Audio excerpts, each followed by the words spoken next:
हमारे सिलेबस में सब जियोग्राफी है। सर आप हमें थोड़ा गाइड कीजिए हम कैसे पढ़ना है सिलेबस के हिसाब से। बहुत बहुत धन्यवाद। जैसा कि इन्होंने बताया बीए फर्स्ट ईयर के स्टूडेंट है और इनका एक ज्योग्राफी सिलेबस में है, तो इनका कहना है कि सर ज्योग्राफी को कैसे पढ़ें। तो मेरा कहना है कि ज्योग्राफी को जब भी आप पढ़ो तो कंपैरेटिव स्टडी पढ़ो, हमेशा किसी को तुलना करके पढ़ो। तो कंपैरेटिव स्टडी पढ़ना आसान हो। जैसे मान लें ज्योग्राफी, तो ज्योग्राफी को अगर आप हम लोग उसको बाइफरकेट करते हैं तो देखोगे जियो प्लस ग्राफी। जियो मतलब पृथ्वी मतलब अर्थ, और ग्राफी मतलब स्टडी मतलब अध्ययन, मतलब पृथ्वी का अध्ययन को हम लोग ज्योग्राफी बोलते हैं। लेकिन सवाल है कि क्या हम लोग जब ज्योग्राफी पढ़ेंगे तो क्या सिर्फ हम लोग अर्थ के बारे में पढ़ेंगे, अर्थ के अलावा कोई चीज़ पढ़ना हो कि नहीं पढ़ना हो।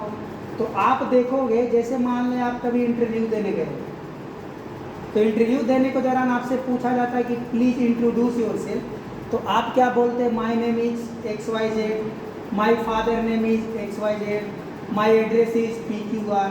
तो आप उसमें देखोगे कि आप अपने बारे में कुछ बताते हो, कुछ अपने फैमिली के बारे में बताते हो और अपने एड्रेस के बारे में बताते हो, लेकिन मैक्सिमम चीज़ इंट्रोडक्शन में आप अपने बारे में बताते हो कि I have completed my graduation, my MA, my hobby, my aim.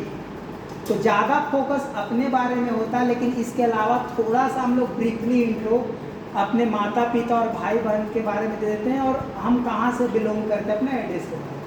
तो ज्योग्राफी भी पढ़ोगे तो ज्योग्राफी को तुम मान लो कि तुम पृथ्वी तुम हो, तुम पृथ्वी हो, तुम अर्थ हो, और सोलर सिस्टम तुम्हारा फैमिली हो गया, और तुम जहाँ रहते हो यूनिवर्स ब्रह्मांड तुम्हारा क्या हो गया? एड्रेस हो गया। तो अपने बारे में हम पढ़ेंगे तो साथ साथ सोलर सिस्टम फैमिली के बारे में और साथ ही यूनिवर्स के बारे में पढ़ेंगे।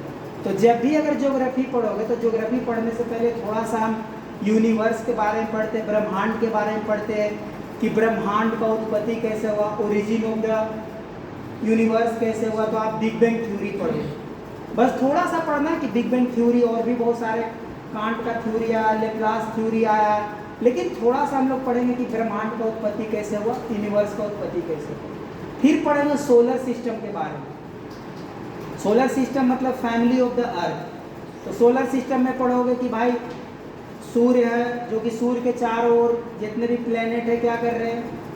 रिवॉल्व कर रहे हैं, घूम रहे हैं उसके चारों ओर।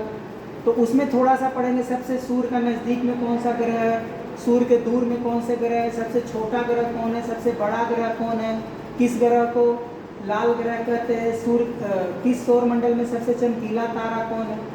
तो सौर मंडल के बारे में पढ़ोगे। फिर तुम लास्ट में आओगे पृथ्वी के बारे में, अर्थ के बारे में।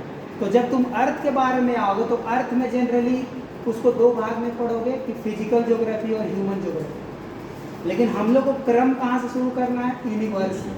सबसे पहले यूनिवर्स पढ़ेंगे, फिर यूनिवर्स के बाद पढ़ते हैं हम लोग क्या?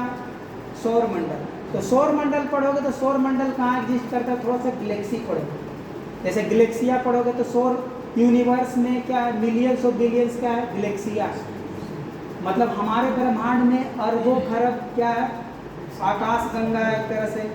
उसके अंदर बहुत सारा सौर मंडल है, अरब खरब सौर मंडल है।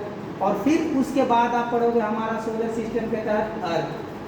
तो आपको एक ब्रीफली पढ़ने का एक तरीका ऐसा ही होना चाहिए, तो आप ऐसे ही पढ़ो। बाकी कोई सवाल है तो पूछिए, किन्हीं के मन में कुछ हो रहा है तो। बहुत बहुत धन्यवाद।